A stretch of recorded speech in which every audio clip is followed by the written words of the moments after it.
Hello and welcome. My name is Carsten Lützen. I'm an agile coach, a facilitator, whatever we call it.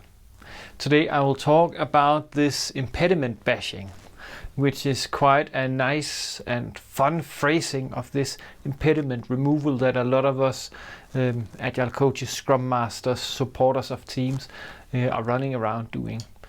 As I previously shared, I have my own personal Kanban board where because I have a tendency to forget stuff, put the tasks I need to be able or remember to do right. But before I dive into this, then please, if you like these videos, consider to subscribe and share with your network. That would be awesome. Thank you. So back to impediment bashing. The idea is actually quite simple here. To have it somewhere visible in the office if you're co-located, or somewhere close to the teams that you're helping if you're remote. So on a virtual whiteboard, for instance, then have 3 columns: to bash, bashing, and bashed. So what is it that is on the radar right now of stuff that needs to be bashed at one point in time? What is it that I can help the team with? It's not everything I can do. Some of it is maybe the team that can do it, but then I can push back. But some of it is maybe in my circle of influence, or I know who to influence to get it solved.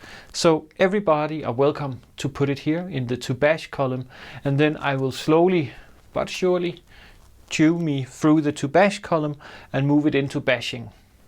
And once the team or the reporter agrees that yes, this has now been bashed, then I will move it to the bashed column.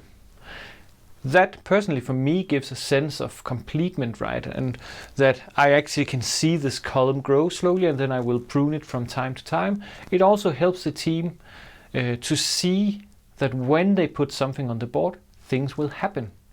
I will take action, something will happen.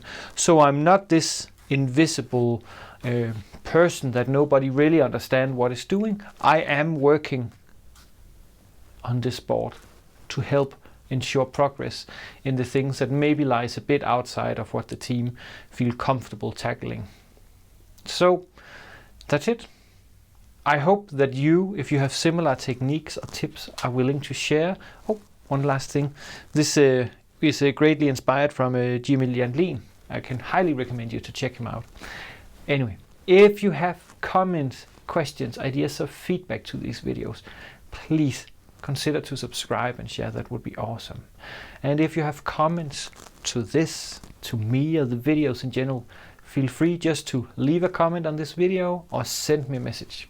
That would be really, really cool. And that's it. Have a super awesome day.